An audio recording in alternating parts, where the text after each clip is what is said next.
And it is that time again, 10 o'clock a.m., 12 o'clock p.m. Eastern Standard Time, every Wednesday morning on the Cool Groove site. Dr. Mark Eckel. Yes, sir. We are here. Bell. We are here. Comenius Institute Warp and Woof Radio Show. Have a great show for you today. Dr. Mark, how have you been, sir? Doing real well. It looks like a pleasant day outside. We still got summer, man, and it's October. Hey, I'm a true believer. This global warming thing is real, just a personal opinion. I've been around long enough to know it's changed since I've been a kid, because October used to, you were getting your fall gear out, and, pretty much getting your snow sled blades all oiled up, and end of October, the first snow. But we're here today, and we have a great show lined up for you. First, please introduce Comenius Institute, and we will tell them what to expect on Warp and Woof today. Sure. Comenius Institute, based on John Amos Comenius, the Moravian pastor from the 1700s who believed that wisdom could be found everywhere throughout God's world. And he actually gave us something called the Encyclopedia, if you've heard of that before. The idea, of course, behind Comenius is that by him are all things held together, and the him is Jesus. So Colossians 1:17, we're all about understanding the whole world and all of life from a Christian point of view. Well, today we will be talking about the multiple effect. Is that what we're talking about? The multiplier effect. Yeah. And we have a great guest on the second hour, a brother out here doing some really good things in our community, Dante Cook, with Edge Mentoring. So as we do each and every Wednesday morning, what we want to do is start you off with some beautiful song, and then we're going to come back and we're going to get right into the multiplier effect. You are listening to RadioNext.tv on the Cool Groove site, Warp and Woof Radio, coming right at you. And that is why we are here, RadioNext.tv on the Cool Groove site. Dr. Mark Eckel, Harold H.B. Bell, the Comenius Institute, sponsor of Warp and Woof Radio. And just hope that you tune in today. In the second hour, please go get some people to tell somebody. Dante Cook with Edge Mentoring will be in the house. Mark, today the topic is going to be the multiplier effect. And I'm very interested in the multiplier effect. There's so many different ways that we can educate and train people each and every week. Some people learn it different. And what we were just looking at on Dante's website, that's right, the multiplier effect was very effective in the learning area. But when we talk about multiplier effect, before we get into the questions, what is the premise? Yeah, the premise to all of this needs to go back to Proverbs like we always do. So the question has to do with why wisdom is so important in all of this. And I want to take us all the way back to about 3,000 years ago, about the time Proverbs was being written, and talk about the necessity of what the ancient people thought is exactly what we think today. So the ancients and the moderns were both on the same page. Basically, wisdom in Proverbs means order. And when you think about that, everybody wants order. I mean, you want an order. When we go out here to the stoplight, we want order, because we want the folks got red, we want them to stop, we got green, we want to go. So the idea here is that everything fits together. And that sounds vaguely like Comenius, Warp and Woof, all things fit together. This is important. So when we think about the issue of wisdom or order, think about it in these terms. Think about the cosmic order via creation, societal order via the law, relational order via manners, that is etiquette, how do we get along with each other, and then political order via government. So wisdom is literally the pursuit or the preservation of order. Now, I've been teaching this course actually at my church on Sunday mornings to adults, and this last week I talked about this very issue. And I made this connection to the issue of terrorism, for instance. Just to take the general concept of terrorism does not promote order. We all want order, but terrorism does not promote order. And just a little bit of a segue back to movies, which I always like to do, to The Dark Knight. Joker, of course. Some men aren't looking for anything logical like money. They can't be bought, bullied, reasoned, or negotiated with. Some men just want to watch the world burn. And really, we're all about that, understanding that this is against everything that we believe. And so in our world, for instance, we have a television show, long-running television show called Law and Order. Why? Because we like law and order. Rules of order, Robert's Rules of Order. How do we conduct ourselves when we get together in meetings and committees and so on? We like that. Even Russell Crowe and Master and Commander, that famous that famous flick with Russell Crowe in it, The Far Side of the World, is a great statement about how we want to maintain order, not just simply in our institutions, in our countries, but even on a ship. We want to stay against mutiny and those kinds of things. So, in essence, what we're talking about, we're laying the foundation for the multiplier effect, is the issue of order and the necessity of that. Everybody believes in it. And then, since order is so important and relevant in what we're talking about today, how does it relate to our future? Yeah. So the issue of the future is huge here. When I think about wisdom, I think about a place for everything and everything in its place. So my view of the world as a Christian literally is very cohesive. That is, my worldview, my view of life and things around it is based on the fear of the Lord, the fear of Yahweh. These are the famous verses that come out of Proverbs 1, 7, and 9, 10, and many other places, Psalm 111, and so on. My hope for the future rests in the only one who can give order based on his authority, that's Jesus. So I operate my life based on his teaching. So this last week, like I was suggesting, we were talking about this very issue, and I talked about Comenius, actually, the idea of university, how all things fit together, the one and the many, una, and diversity, how the one and the many fit together. But this is what I gave them a word picture of the keystone. You've seen arches, and these arches are built out of stone, and right in the middle of the arch, right at the top of the arch, right at the center of the arch, is what we refer to as the keystone. Now the keystone literally orders the whole arch. So by tension, it holds both sides of the arch together, and that arch is very difficult to bring down because of that. But the arch then provides us this concept of an ordered, right relationship for a meaningful, enjoyable life, which is the whole point behind Proverbs. And then you go to the famous line in 1:7, Proverbs 1:7, where it says that the fear of the Lord is the beginning of wisdom. The idea of beginning there is not the chief or sum of something, it's the start, the inception of rightness. The first step in correct living is our relationship with God. And so that's what we're really after, and we're really focused on those kinds of things. One more idea about this, and I got to jump over to Star Wars for just a second. I know. Sometimes, man, I just keep going zigzag on you. So I wanted to say that everybody wants a Yoda. Everybody needs a Yoda. And what do I mean by that? Well, what I mean by that is everybody's looking for a mentor, a wise man, a rabbi. This is a huge thing. That's why we're bringing in Dante in this next hour, because we want to talk about the mentoring issue, edge mentoring, and the necessity of multiplying ourselves through the lives of other people, because everybody wants a Yoda. Well, let me discover who my Yoda is. I need one bad. But life is a funny thing, and we live only between 70 and 80 years if you're lucky. But those are the averages. Mm-hmm. Why should we care so much about preparing for the future after we die, Mark? Man, this is huge. This is what motivates me every single day. And I know that when people hear me talk about this, they wonder if I'm just morbid, But when I talk about the issue of death and education and so on, it's what drives me. And so I know that my life is short. I don't have that much longer. I'm closer to the end than I am the beginning, obviously, of my life. But that's not about morbidity. It's about honesty. It's about straight up, look, this is how much time you have left. So what are you going to do with your time? That's the question I wake up with every day. So let's go back to the Yoda comment I made and connect it to the rabbi connection and Jesus.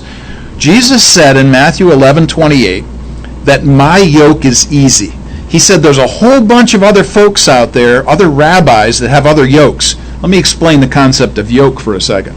Yoke in the New Testament times, what Jesus was referring to was what rabbis considered their interpretations of the Bible. Some rabbis had hundreds and hundreds of qualifications and stipulations and laws that they made up. And so they would have this heavy yoke or a heavy thing. Yeah. Physics of Holy Scripture. Yeah, exactly. Trying to lay it on thick on people. But what does Jesus say? He says, my yoke is easy and it's light. What did he expect out of people? Two things. Love God, love people. There it is, man. If you're looking for a Yoda, you got Jesus. There it is. And before we go to break, it's interesting. I do want to give condolences to my dear friend, Ms. Tanya Riley. And we were talking about this off the air. That's right. And I said to you, in her dash, so to speak, in her time, there is nobody who, if you meet her, can say anything bad about her, and if you did, something was wrong with that person. And that's what you're talking about when you talk about legacy and the time that you have and how valuable you make it. And when people can transfer, people will be able to transfer the way Tanya lived. That's right. In their daily life, and that's what you're talking She's an about. example to everybody. There it is. What's the legacy? That's it. And that's what I'm talking about. We will be right back. You are listening to Warp and Woof Radio on the Comenius Institute-based show on the Cool Group site. RadioNext.tv on the Cool Group site, man. We're going to have to get this on video. Dr. Mark up in here doing his, what he calls chair dancing. Yeah, that's right. We're back. RadioNext.tv. Comenius Institute presents Warp and Woof Radio each and every Wednesday morning, 10 a.m. to 12 p.m. Eastern Standard Time, where we expose Proverbs and the effects that it has on the real life. And we're going to have a special guest in at 11 o'clock hour, Mr. Dante Cook with Edge Mentoring. Today's topic is the multiplier effect, and it has mostly to do with wisdom and how to apply it, the need for it, and you breaking off and showing what your flavor is in this first question in the second session here. Don Henley of the Eagles wrote a song, Mark. Give me what you got. Saying the money we make in this life, we can't take it with us. If we can't take it with us, what do we leave behind? Let me read those lyrics. These are great lyrics. I love them. You spend your whole life just piling it up there. You got stacks and stacks and stacks. Then Gabriel comes and taps you on the shoulder, but you don't see no hearses with luggage racks. Give me what you got. I love that line. That's so good. This is truth. So when we're talking about the kinds of things about what are we going to leave behind, it's not going to be anything that we can take with us in that sense of things. What we're going to leave behind are people. So let me highlight Proverbs 9. We'll just read a couple verses here. The fear of the Lord is the beginning of wisdom. The knowledge of the Holy One is insight. For by me your days will be multiplied. We're really focused on multiplication. And one of the multipliers that's really huge here is that my life is being given literally into the lives of other people, and that's what we're after. We're not interested in building up big bank accounts. Yes, we need money. We need to live in the real world. We got that thing done. But bottom line is I need to multiply myself in the lives of others. Wow. Now that says it all. Yep. And that's truthfully, what we kind of left off on the last segment. That's right. What's your legacy? Who are you? And so we will die. That's a fact. There it is. Bottom line. Not if, but when. Yep. So what does this mean for us? What does this mean for us personally? And what will we leave behind? So you've been mentioning this word legacy, man, and this is it. I mean, you just stole my thunder there. I'm not trying to, Dr. Mark. We become so, Virginia, thank you for, helping both of us. There you go. That's it. No, we start to think alike on this show. You're exactly right. Yeah, we are joined at the hip that way. This idea of legacy is huge. So, I am going from this place right here. I'm going to go to the airport. I got to fly out to Baltimore. I'm giving a keynote address to about 1,000 Christian school teachers tomorrow. Well, congratulations on that. Yeah, it's going to be a good thing. But one of the things I always talk about is Robin. She's a second grade Christian school teacher. And when I talk about the multiplier effect, I think about what Robin does every single day and what she's building into the lives of others. So last night, for instance, she was telling me, hey, there was this young man that I had in my class a couple of years ago. She said, you remember this name? I said, absolutely. She said, he was back. He wanted to see me. This is so cool. And what's really cool about Robin is when I go and speak to these groups, people will come up to me and they will not talk to me about what I said. They will say this to me, your wife is a rock star. That's what they will say. Your wife is a rock star, because I'll tell them about stuff she's doing. So, one of the things that's really important to understand about legacy and about what we're leaving behind is this story. Robin's been teaching for a long time. Both of us have 30 plus years and 60 between us, actually. So when Robin first started teaching, she was teaching in second grade. Well, when she came over here to Indianapolis to start teach, she realized, and so did this other person, obviously, that one of the second grade kids that she had in one of her first classes as a teacher is now teaching second grade right next to her in the same school, man. So you're talking about legacy, you're talking about what you're going to leave behind. You're leaving behind what you give to people. And so this young woman said to Robin, she said, I am a second grade school teacher because of you.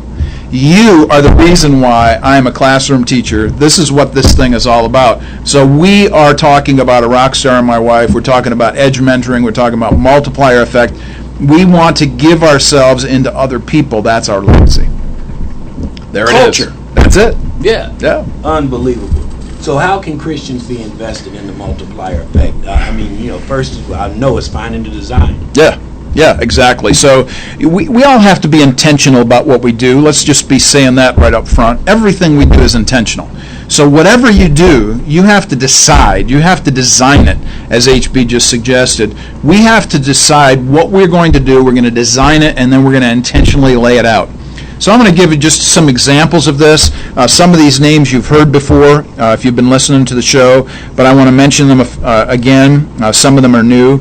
Nate Sharp is the only student I taught in high school and college, and now he teaches in the old classroom where I used to teach in room 417 up at Lenawee Christian School in Adrian, Michigan. Nate is there right now teaching this morning. He is my multiplier effect. He's the man doing the thing in the same schoolroom that I was doing.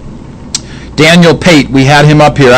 We actually showed each other our bracelets this morning. He gave us our Hope Dealer bracelets. Daniel's coming over to watch football with me this Sunday. That's going to be a good time. Tell him we were wearing this in unison. In unison, man. That's it. So the Hope Dealer, Daniel Pate, has a tremendous impact on folks as he goes out and speaks with young people. Sonia Grewe, we've had Sonia here talking about coaching for scholarships. Tim Algrim was on our show back in February. He's a wrestling coach. Now he coaches youth ministers. And then this is not just an issue of just sports, but we're talking about every single day, all the time. Here's another couple of examples of this. Beth Hall contacted me this week. She wants to know about doctoral programs. Since I teach in PhD programs, she said, hey, would you come alongside me and help me out? I need to make some decisions about that. Happy to help anybody who wants to learn more. Next 2 days, I mentioned I'm flying out of here right after the show, going out to Baltimore. I'll talk about training for administration and teachers in schools. That's my job, one of the things that I do. TMS, the place that I teach, one of the other places I teach, the master's study. We had the Brumbargers in here. I'm always doing this multiplier effect in writing and teaching. PhD students, I fly out of here next week. Right after the radio show, I go to Lancaster, Pennsylvania, and I'm doing a PhD class next week. I just sent in a PhD dissertation this morning. I'm a second reader on a dissertation. I'm working with young people, younger guys than me, who are going to impact the next generation and talk about how they're going to make a difference in the lives of students. Wherever you are, whoever you're with, however you connect with people, you are a mentor, man. Just be intentional about it. I'm inspired now.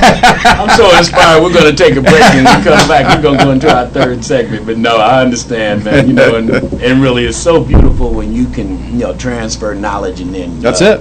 Watch it That's right. being taken and used and turned into fruit.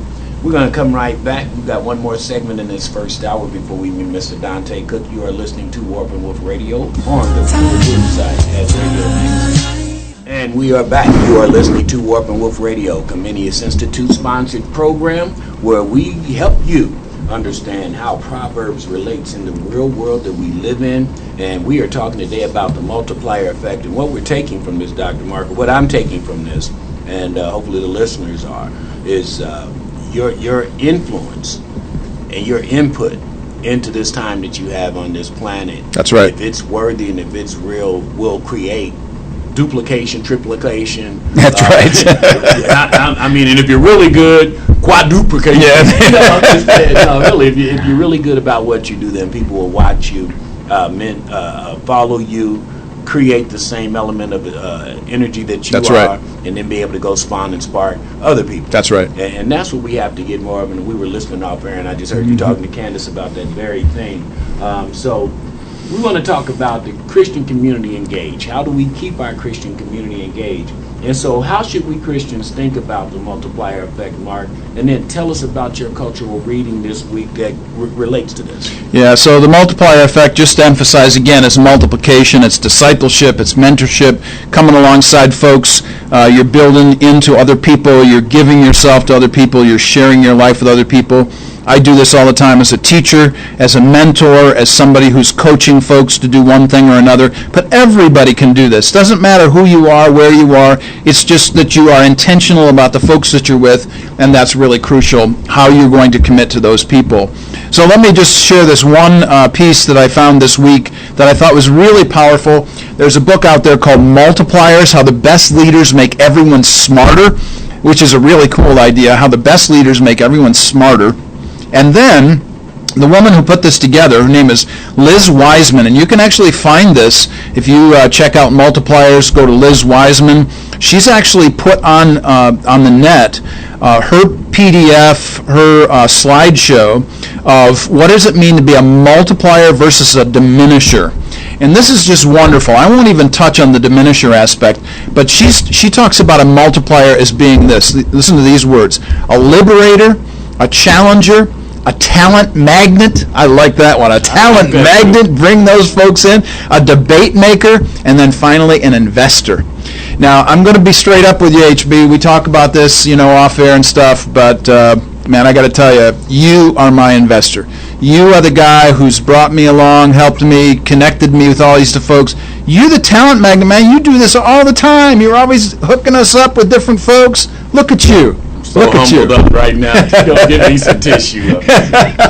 No, but I think it's close to understanding, as you mention all the time. What's your design? That's right. Where do you fit in as an educator, for instance? Yep. You teach.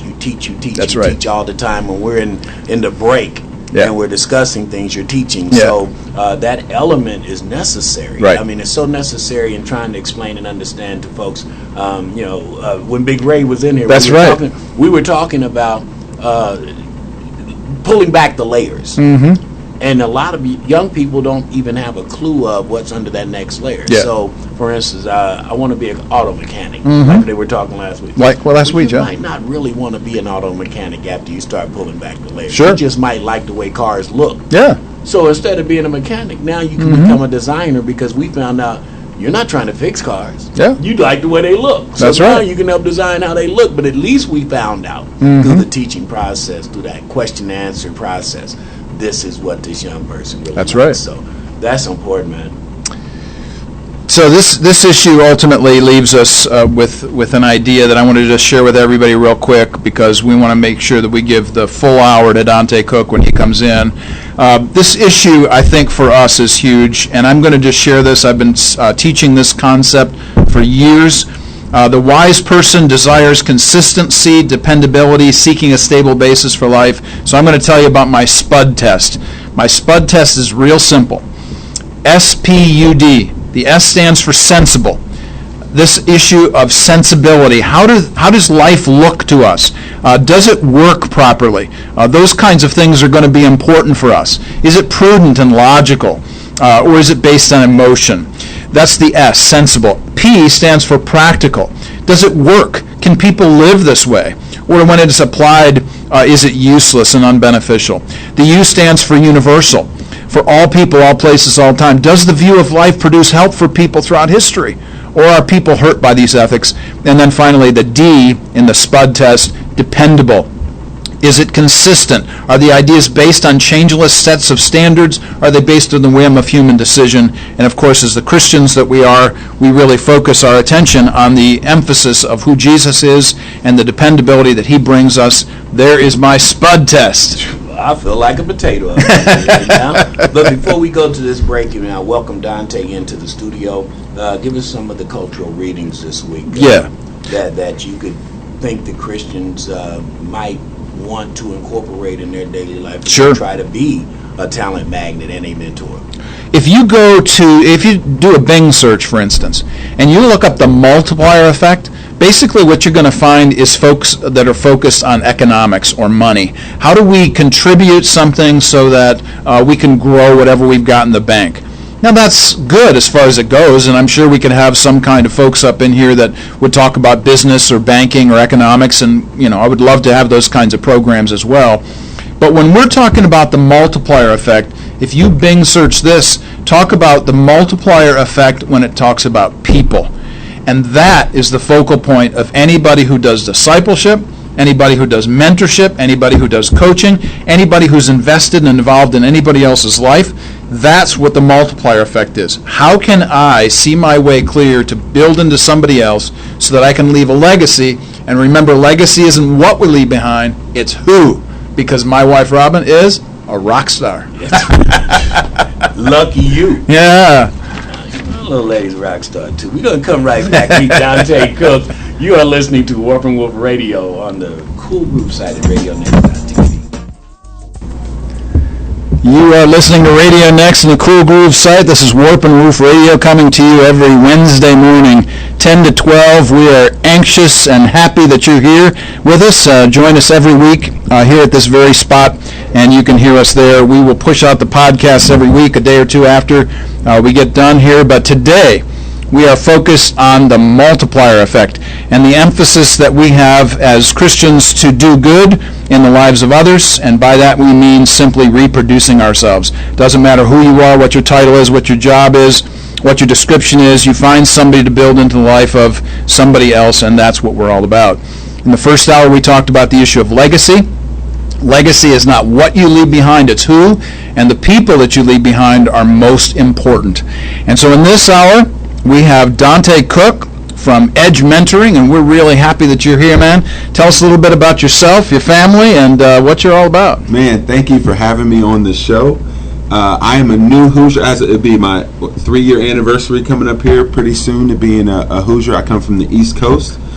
We grew up along 95. It's a big interstate there, so my dad's family never left Philadelphia. My mom's family never left, a little bit outside of Baltimore, and we grew up a little bit south of D.C., and so I grew up out there in a military family. Went to the College of William & Mary to play football. I was the dumbest guy there, but I thought enough of me as an athlete to come to their school academically, and I excelled there, part of finding mentors and mentoring others. And when I was deciding whether or not I wanted to potentially continue trying to play football, and I met my roommate's sister, who is my now wife, and she was out the University of Louisville, and I felt, hey, 2 hours is better than 10. So I hopped in my Honda, came out to the Midwest, and I've been here ever since. Oh, so, that's good stuff. Quick update now. We're married. We have a house. We live on the near east side of town. We have a 3-month-old daughter named Skylar Marie, so that takes up a lot of my time. That is really cool. And for those of you people who cannot see Dante's face on radio, man, he just lights up when Skylar's name is mentioned. Look at that. She's face. Great. She is great. She's a lot of work, but I mean, she's awesome. There's nothing like it. So. There's nothing like having a daughter either.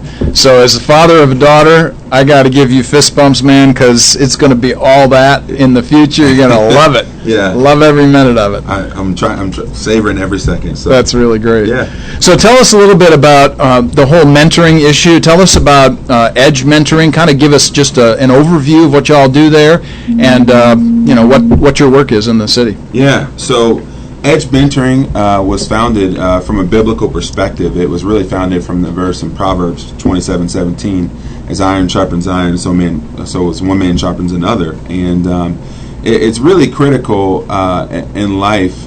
You're typically only as good or only as effective as the best that you've ever seen. And so we really believe in this model of mentoring and paying it forward and passing it back. And if you want to even go back deeper in the roots of the Bible, back in the Old Testament, the Jewish tradition, the first day of school when the kids would come to learn under a rabbi, he would have them put honey on a tablet, and then they would lick the tablet so that they would, become excited about the Word of God and what they were going to learn. And I think that's our job as mentors in whatever capacity. In Edge, it's a personal, professional context, but whether you're mentoring inner city youth or you're mentoring another person on your job and maybe a younger employee, I think it's our job to expand the perspective of the person we're mentoring and get them excited about what they can and what they can become in the future. So it really wasn't a highlight for Edge, but just mentoring overall in general and probably the impact of it. No, that's good, man. We have an Old Testament scholar up in here today. Not a scholar. I just try to find all the good stories, all the fun stories. There you go. Yeah, that's a story I would actually tell my students. In fact, when I would teach these things, I would have my wife offered to make cookies, and so we would make a cookie and then inscribe Psalm 119, 103 that your teaching is sweet to the taste. You know. Yeah. So there it is. That's it right there. That's wonderful stuff. Sneak it in the front page of the Bible or something. That's right. Get excited about reading it. That's right. So now this piques my interest now, because you're going Old Testament on me, and I'm the Old Testament guy, so I'm right there with you. When I think about this, what do you do to sweeten the slate, as it were? How do you sweeten it for young people to get them attracted? Yeah, I think there's typically what you come for is not typically what you stay for. And so we found with Edge, we're very fortunate to have high quality mentors, men and women who have excelled in business and excelled professionally, and that's typically the carrot that brings people there. Mm-hmm. But they all come from a faith perspective. They all have not only excelled in business, but they've been good husbands, good wives. They've led well in their churches and in their communities, and that's the part that we're trying to get people to stay for. So typically, there is a carrot, whatever industry you're in. There's typically a carrot that gets them there. There's a cookie that gets them excited about the word, and then there's the substance behind the cookie that keeps them there. So for Edge Mentoring, it really starts with attracting high-quality mentors and people who are willing and able to invest back into the next generation of young professionals, typically 22 to 32. So you may have a 40, 50-something, who's been there, done that. That's kind of in the later stage in their career that wants to invest back. So typically the carrot in our industry in mentoring is the professional credibility of being able to learn with someone who's been there and done that, and then also kind of the peer-to-peer network as well. There are mentees in Edge from over 30 states and who come from all walks, all backgrounds, but are some pretty people who are pretty accomplished and want to continue investing in themselves. So I think the carrot is working with high-quality people, high-character people, and then all the other things and what they stay for. That's really great. You said you have folks from all over the United States, 30 different states, is that right? Yep. So where are the folks that are the mentors coming from? Generally, the mentors, it's very relational. Edge moves at the speed of relationships. And so most of our mentors come as referrals from other people in their networks of people that they know. And so given that we were started here in Indianapolis or here in the central Indiana area, most of our mentors are in this geographical region. Okay. But we kind of started with the beginning with this virtual teleconference model that's really allowed us to impact and touch people in other places. And so our mentors are generally here in central Indiana, though. Okay. You just used a phrase. You got to repeat this phrase now for everybody. Edge Mentoring moves at the speed of what? Relationship. Okay.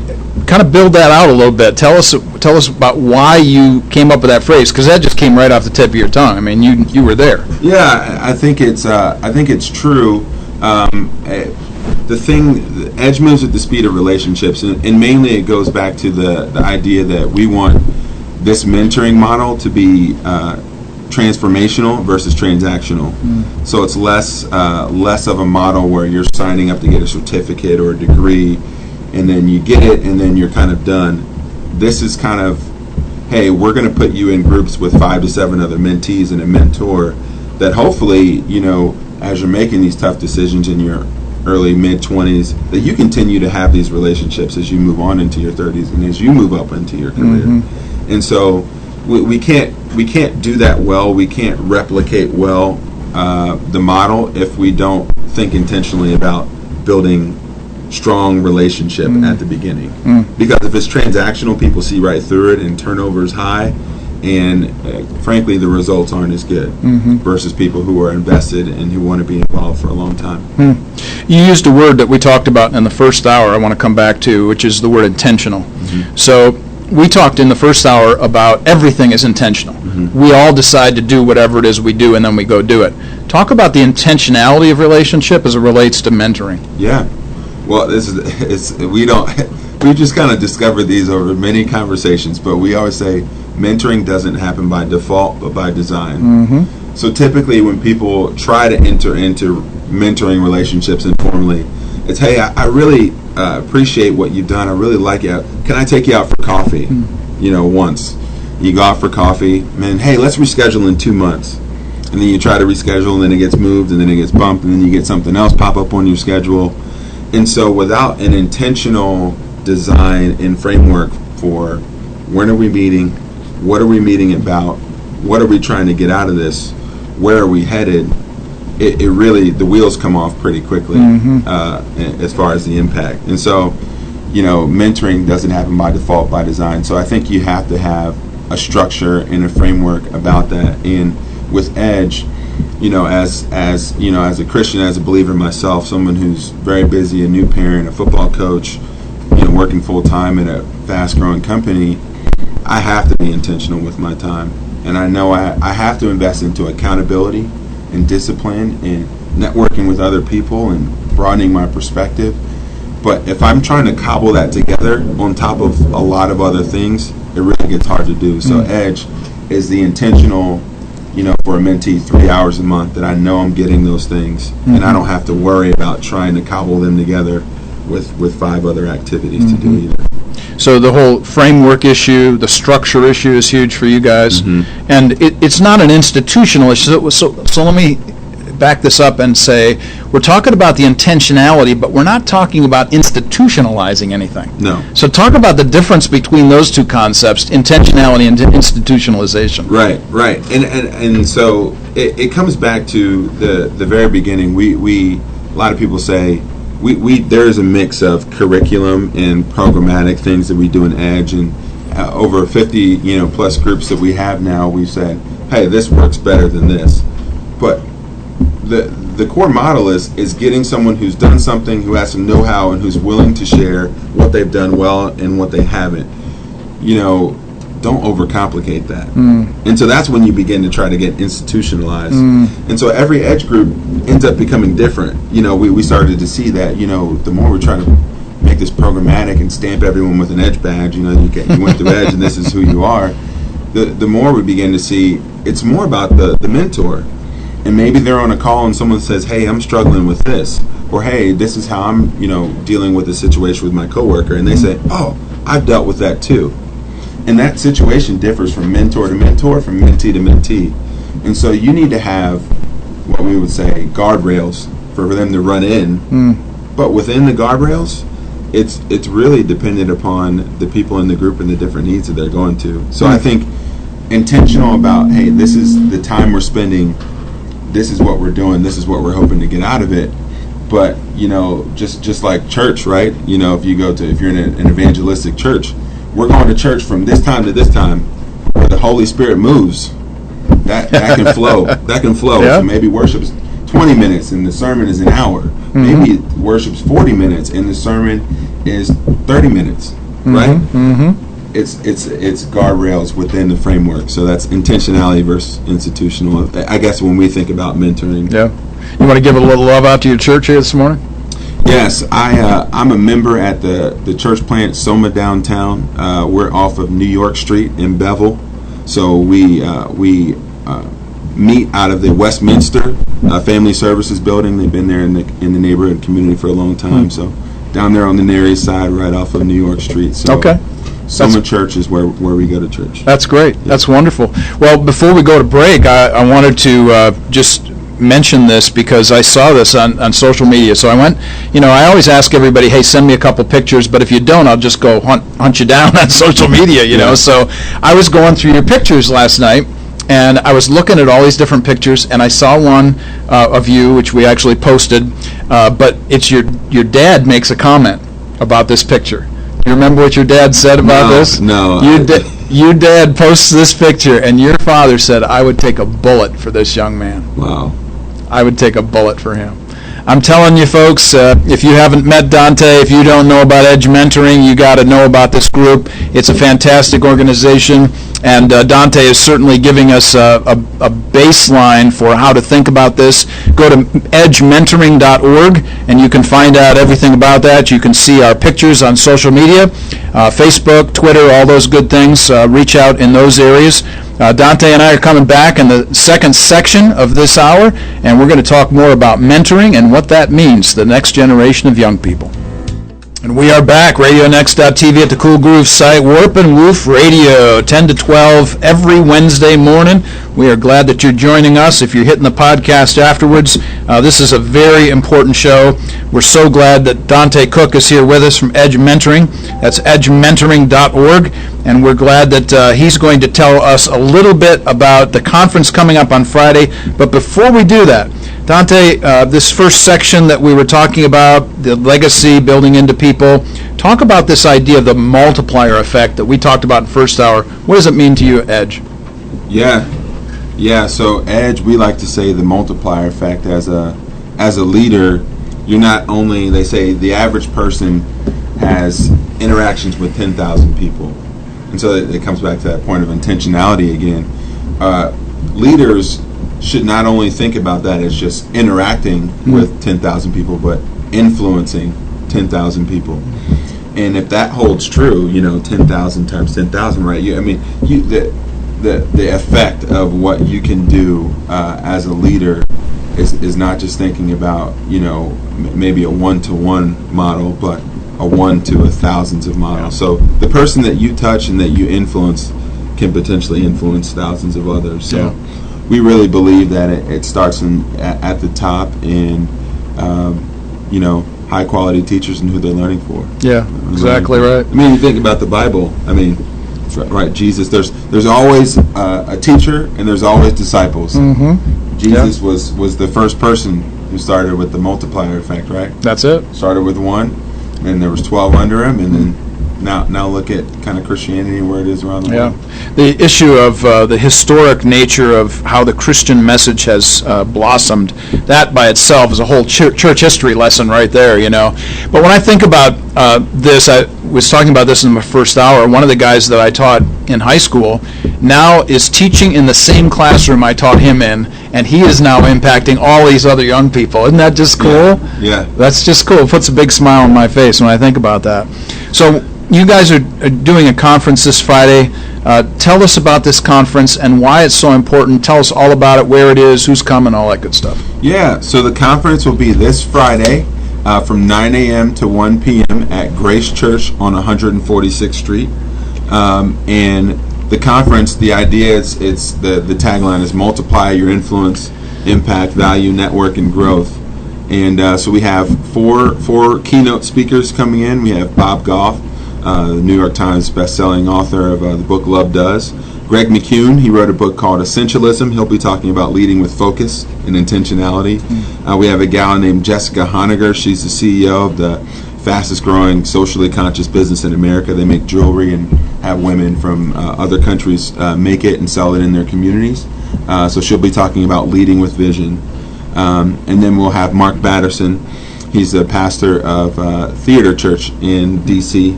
and wrote a book called Circle Maker. And he'll be talking about leading with boldness. He has a new book out called Chase the Lion. So just kind of a full rounded lineup. We have some other folks as well. Clark Kellogg will be our MC. We have Zeke Turner, CEO at Main Street, also talking, and then our CEO Dave Neff speaking as well. So just kind of a full rounded lineup, and we really believe in the power of moments in rooms and how those can impact and influence your trajectory as a person and as a leader. And so it's a high energy, high impact day, only from 9 to 1. We've cut out a lot of the traditional conference fluff and the kind of the lull and the lag between breaks, and we're just trying to make it really intentional. 4 hours. How many folks are you anticipating seeing? Yeah, we're expecting near 2,000 people, 1,500 to 2,000 people to come to the conference. So it should be a good. And if there's anybody out there listening that actually wants to go to this, any spots left? There aren't any spots left, but there are some. There are a few spots left. I'm saying probably less than 20 or 30. Oh, there you go. You got to go fast. All right. Yeah. Go right to edgementoring.org and check this out. Very important stuff and a great opportunity this coming Friday. I'm really sad that I can't be there. I'm off teaching. Actually, I'm doing my own keynote in Baltimore. Really? Yeah, in Baltimore. Hey, congratulations. Yeah, so I wish I could be there with you, honestly, but maybe some other time we can do that thing again. Yeah. So I always, want to go back to somebody's life in the past and bring it forward to the future. And actually, seeing some of the stuff that you're doing right now, I put a picture up on you of you on social media this morning of you holding a football and you doing a little coaching yourself. So tell us about your college football days a little bit and why coaching a team in Indy is important to you. Oh my gosh. Yeah, so I got to go back to the memory logs. I'm not that old, Mark, but yeah, college football. So I played at William & Mary, and it's a small Division I school back east, and football's been a huge deal to me. It meant a lot to me, taking me further than places anywhere my family had ever gone. Me and my brother were first generation college students, and so allowing me to go to college. And when I got there, I ended up meeting a guy who said, "Hey, you're going to be here. They're paying for you to go to school. Don't waste your time, with underwater basket weaving and dance and all this other stuff. Do classes that count towards a major." And that really inspired me. And so I didn't take any electives. I ended up finishing 3 majors there when I was there at school. What? But 3 majors? yeah, I wasn't the smart. I'm telling you, I wasn't the smartest guy, but I was there every summer and winter for workouts. There you 3 go. credits here, 6 credits here. Yeah. And on the football field, I was an all-conference, preseason All-American player Nice. for a couple years and had a pretty good career. That's great. Yeah. So tell us about the coaching now, though. I mean, now you're giving it up to others. Yes. So actually, when I came here in 2013, I had everything I owned in my Honda Accord, which is outside, 270,000 miles, and some friends were gracious enough to let me stay in their attic, and there were some people meeting at a church right around the corner. They were meeting out of Heritage Christian, but they were just popping up, and I didn't have any money. I wasn't going to drive anywhere to go to church because a tank of gas was going to cut my income down by 20%, and so I went there, started going to church, and a guy was there, and I was moving chairs after service, just trying to serve, and there was about 3 or 4 kids just following me around. Because at that time, this is 2013, I graduated in 2013, and although I'm recovering from my ACL injury and all this, that, and the third,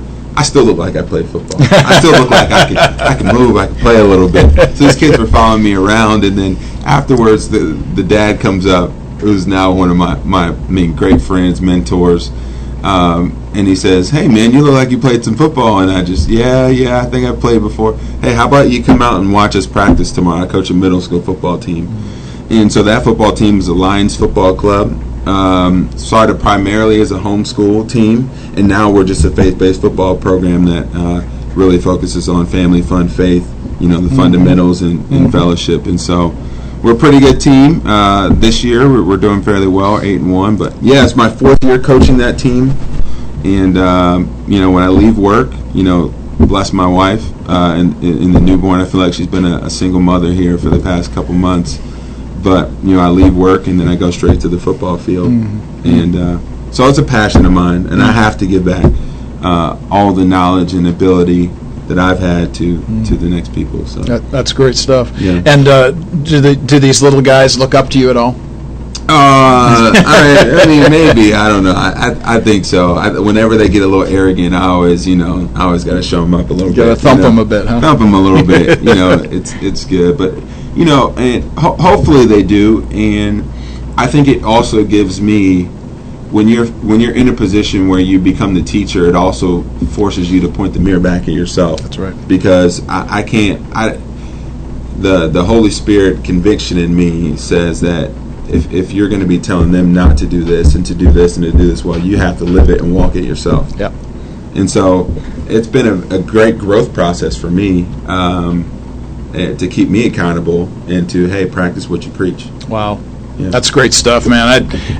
We just love football, so there's a whole bunch of folks up here that love football. Love Absolutely, it. Yeah. So when you think about mentoring, obviously this is what you do, But could you give us a person or two who's spoken into your life personally that you would like to talk about? Yeah, I mean, great question. I mean, let's just dig back through the Rolodex. I think I'll talk certainly about my Edge mentor, because not only do I work in Edge, I only heard about Edge because I joined as a mentee. So my mentor, I arrived here in Indianapolis 2013, no business experience, no life experience. My parents had only worked blue-collar jobs and were in the military. So, not necessarily in a professional environment. And so I came and started working for a couple technology startups downtown. And, as an athlete, you have a performance mindset. And he who performs the most has the most power. But in the business world, that's not how it all works. There is emotional intelligence. How do you communicate with others? How do you, some tact, some professionalism, right? So I'm in the, tech offices like Terry Tate, the office linebacker, and my mentor has just done so much to broaden my perspective on how long my career is, and the relationships that you make with people do matter. And if you live in Indianapolis and you listen to this radio show, I mean, the community here is so small. You're probably 1 or 2 emails or calls away from getting in touch with anybody. Yep. So you better not burn relationships. You better maintain those well. You better do things the right way. And so he's really influenced me in my character and development, not only as to, how do I, work well in the office, but then not only thinking about that, everything has an opposite and inverse impact. When you're thinking about jumping the career ladder, you got to think about, if you have a family, bringing others along with you. Yeah. So how do I become a good husband while trying to have a great career? That's so right. So he just helped me think about those things really well, and so huge impact on my life. That's great. High school, let's go to college. Okay. Well, let's go to high school. I mean, the first guy that told me that you are not great and it is not about you. Was my middle school coach, Coach Richardson. I'm going to have to send you a link to this because you're going to laugh. But the first guy that kicked me off a team. I mean, and absolutely changed my life and my perspective. That's great. On, it doesn't matter about how good you are. No one cares about how good you are. It's about the team, and it's about we before me. Yep. And it's he really helped me understand the value of team. And a lot of the guys on that AU team have gone on to do great things. One of the guys that I played with on that AU basketball team, great, amazing talent, has the #1 channel on the internet for YouTube video and basketball coaching. Wow. It's incredible. But just think about, when we were arrogant, thought we were great kids, and not having Coach Richardson to tell us, hey, it's not about you, it's about the team and your place as it relates to all of us. How important is humility? Oh my gosh. You want to give a sermon? I mean, in middle school, it's probably the #1 thing that we teach. And because humility, I think when people think about humility, they think about it, when you think about it as a personal thing, you think about it the wrong way, the self-shaming, self-deprecating, no, it's not about me, it's not about this. Humility is really in the context of others. And when you're thinking about humility, it's thinking of where you are positionally as it relates to others. And so coming humbly before God, as an example, is understanding how big God is. And that's humbling. Or understanding how important this person's success is versus my own. That's humility. So it's always in relation to someone else when you're thinking about humility in the right context versus the wrong context. So football, team sports, it is the ultimate opportunity to teach humility and being other focused. It interests me as we think about business, the business world and so on, and you certainly work with a lot of business leaders. Most flow charts in businesses look like a triangle. At the top, you got your pinnacle. From a Christian vantage point, however, we flip the script on that, and the triangle is inverted, and then we talk about Philippians 2, that he did not think himself worthy, that kind of thing. He became himself a servant, speaking about Jesus here. So the issue of humility is a big deal for us. And do you find that when you're talking with mentors and mentees, do you find that that's just a natural outflow, or do you have to be intentionally invested and say, hey, don't forget when you're dealing with these folks that humility is essential? Or do you see it coming naturally? Yeah, I think people who are leaders typically tend to be, or have been in places of, not all, I won't say that, but typically have a decent, the folks that we attract to Edge typically have a decent amount of emotional intelligence and awareness to understand that it's not about them. But the first thing that we've seen that kind of creates dynamic groups and groups that are more successful is when the mentors and the leaders are more vulnerable and transparent. Because that's really what millennials want. Yeah. Is the open environment. That's where this whole open office concept came from. That's why, the open door policy, Right. some of these things, and the leaders and mentors in Edge who are able to say, hey, this is where I failed, or this is where I'm really struggling, really takes the wall down and allows the mentees to begin asking deeper questions and opening up a bit more. So it's kind of a give and take. It's a best practice for sure to say, be as open and as vulnerable and as transparent as possible up front, because the depth of your relationship is deeper and it goes further. And people can see right through the hypocrisy. Oh yeah. If they're honest. Yeah. If they're honest, everybody knows that they struggle. Sure, absolutely. Everybody knows that, hey, I've got this suit on, I look great, I'm doing this, but at home, we just got in an argument and the dinner's not done and the bills aren't here and someone's sick in my family. That's reality. That's it. For most of us. That's right. Absolutely true. Yeah.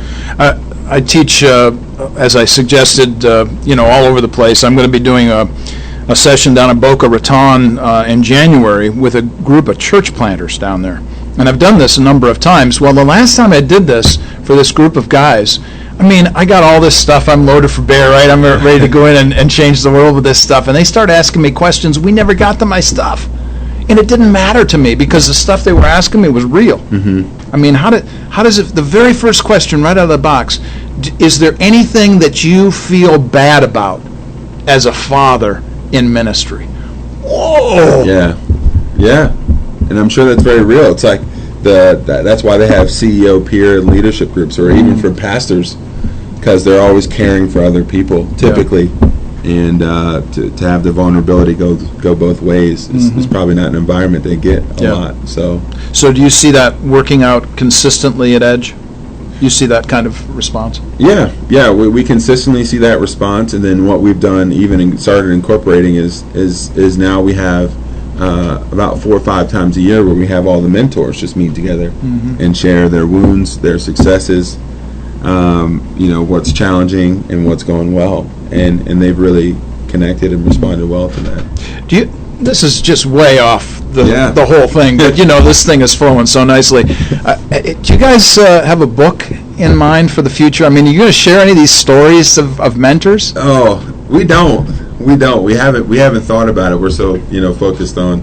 We're a small team. They're beginning of the year. There are 2 of us full time, and we have three gals working part time, almost full time for us now. But there's just a lot going on, a lot of zone defense. Yeah, understood. Yeah. So but that'd be great. But you've got lots of stories, man. I can tell the stories bubbling up around here. Dave, our CEO, he's got tons of stories. All right. Maybe we should pursue that a little bit and talk about writing a book. That would be really cool. That'd be fun. That would stretch us for sure. Yeah, for sure. Well, we'll talk about that. So the issue of folks whose lives have been changed by the influence of mentoring, maybe tell us a story or two about folks who have actually become mentees at Edge Mentoring. Yeah. And so we've had, it's kind of incredible to see kind of the broad influence and impact that the mentors have had. I'll go back to the original kind of core group and story. It'll be shared kind of later on in the future. But when our CEO Dave Neff he was a 24-year-old guy working for the Pacers, and trying to sell premium seats, and he came into a meeting trying to sell a high-profile executive on why their management team needed a suite, and the executive was so focused and so intentional about his development as a person that he said, "Hey, how about we just meet a couple times a month?" And that was the original Edge group. Wow. So this was when Dave was probably 24, 25, and really had no intentions of being mentored. And this executive said, "Hey, I think you're sharp. I think you're bright. I want to invest into you." Wow. So it started as a group of 4 or 5 guys in their 20s asking questions about career and purpose and faith, and to this guy who had lots of demands on him, and it turned into what is now Edge Mentoring. Him tapping other folks in his situation and background and saying, "Hey, invest 4 to 5 hours a month. You'll get more out of it than you're putting in." And other 24 and 25-year-olds saying, "Hey, I want to learn from this gal and this guy." And so that's kind of one impact, one thing of a 24-year-old, group of 24-year-olds that had lots of questions, paired with a mentor who wanted to invest into them, turning into now a national movement of 450 mentees and mentors in 30 states in just a few years. Yeah. Not even that long ago. So I think the thing about intentionality, the multiplier effect. It was just one person asking a question and saying, "Hey, do you want to be involved?" And it kind of what Edge is what it is today because of that mentee-mentor relationship. How do people become invested in this? I mean, let's say, for instance, somebody's listening live or going to the podcast later. How do you become invested in becoming a mentor at Edge, or even saying, "Hey, I need somebody in my life to help me with some struggles that I've got in the business community, whatever"? How do they become invested there? Yeah, so we have an application process online, and we do that to say, hey, if it's all about being intentional. Hey, if you can put in the time to go through this application process, then you've already cleared that one hurdle that's going to allow you to be consistent and committed to your group calls. And so you can go to edgementoring.org/apply, and you can apply to become a mentor or mentee. You can also just reach out on the website via a contact form.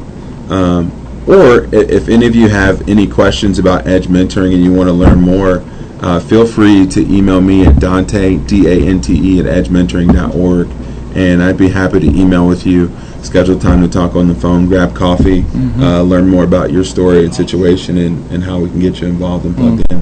But it usually just comes from a friend being in it or them hearing about it from somewhere, then becoming curious on the website and filling out an application. So this is just off the wall idea, just right now at this very moment. What would it look like? Let's say, for instance, if we had you back in again, let's say after the first of the year, and what would it look like to bring in a few of these mentors from this area? And what kind of program do you think we could put together in that sense of things? Do you think that would be beneficial to people to hear from people who are actually doing it? Yeah, I think it is, because it's demystifying mentoring.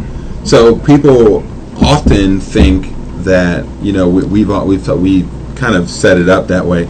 We've used stories of these successful executives and these folks, or Jesus himself being the original mentor, starting this multiplier effect movement. But being a mentor doesn't mean that you're necessarily uber qualified. You're oftentimes going to feel underqualified for the mission that you're called to in a Christian context. And so I would really encourage people, I think that would be beneficial for people to hear, like, hey, I'm just a dad. Hey, I've got, a team of 10 managers working for me, and, we struggle with miscommunication all the time, and we don't do this well, and here's where I struggle. And I think demystifying mentoring, I think, is something that should happen more, because I think people put mentors sometimes up on a pedestal and thinking that they're qualified or they're the perfect person, when in all reality they're just as common and have all the same struggles that we do. Yeah. Putting our pants on one leg at a time. Oh my gosh, that's the biggest thing in middle school football. They see a guy that's bigger than them, or he looks fast. No, he puts his shoes on, his pants on the same way that you do. That's right. So, yeah. That's really good. Well, it's, honestly, there's the title of a program after the first of the year, Demystifying Mentoring. Yeah. Honestly, that sounds like a lot of fun. Do you think that there would be people that would be interested as mentors here in the area of doing something like that? I think they would. Yeah. Yeah. Maybe we could get Dave come over. That'd be great. And do that. This is right down the street from our offices. I didn't realize. Oh, really? It was. Yeah. Oh, cool. Okay, good. Well, shoot, man, this is going to make this so much easier then, Yeah. right? Yeah. Okay, that's good. Well, when we think about this, and one of the questions that I want to make sure to ask is how is a Christian approach to mentorship different than other programs might be? Yeah. So we are a faith-based organization, but we are not necessarily evangelistic. We kind of believe in the approach of making people feel like they belong, helping them to change their habits and how they behave, and then ultimately that affects what they believe. And so on the mentee side of things, we don't require that mentees are believers or come from a Christian faith.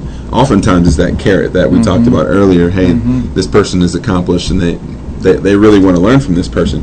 The mentors, we believe and take it very seriously that they are committed Christians, and they sign a statement of faith with us because we believe having that Christian perspective informs how we live, and that our lives aren't siloed, that there's work here, that there's family life here, personal, professional, spiritual, that it's all integrated. And so having that Christian foundation really drives how you perform as a manager and how you perform as a father or wife more than anything. Right. And so, I mean, it's hugely important for us that all of our mentors come from that perspective, and then help the other leaders lead in that manner as well. When we're talking about this, the phrase that pays there that you just made was the Christian message, the Christian faith does indeed inform how we think about everything. We're just about out of time here today. Dante, thanks so much for being here, but you have any last words of wisdom here for anybody listening? I don't know, words of wisdom. Moments truly do matter. You never know kind of what moment will influence the trajectory of your life. So if you feel an inkling or you feel a tingling, or hey, I should reach out to this person, or I should send that email, or I should extend a hand to someone, do it, because you never know if it'll change your life. I saw a press release 2.5 years ago of our CEO Dave Neff leaving the Pacers or Exact Target to come run Edge Mentoring. I reached out to him. I said, hey, that's interesting. Should we grab coffee? I then joined as a mentee, got married, engaged, bought a house, had a kid, and now I work at Edge full time. So you never know kind of where your life trajectory will change. Just take the leap and know that your life could very well change from the smallest inkling you have to do something. So I would just say start. If you have that feeling about a person or something or someone you're thinking about, reach out. That's great. Man, thanks, Dante, for being here today, for the time. Blessings on the conference on Friday. All the good things that will happen there, I'm sure it'll be wonderful. Yeah. And what you've just suggested here sounds very much like the providence of God, that He actually superintends all of our relationships. And it's a wonder to have somebody like you in here and talk about these things with us. Thanks so much. Thanks for having me. Yeah, we're looking forward to the next time we're going to make that happen, too. Yeah, we'd love to do it. So thank you for having us on the program. That's great, Dante. Thanks so much. You are listening to RadioNext.tv at the Cool Groove site. This is Warp and Woof Radio. You hear us every Wednesday, 10 to 12 noon. Looking forward to next week when we hear from Wheeler Mission, and we are going to hear from Mr. Abrams talking about how important it is to build into the lives of men who are returning into the community. Blessings on the rest of your day. Warp and Woof Radio on the Cool Groove site.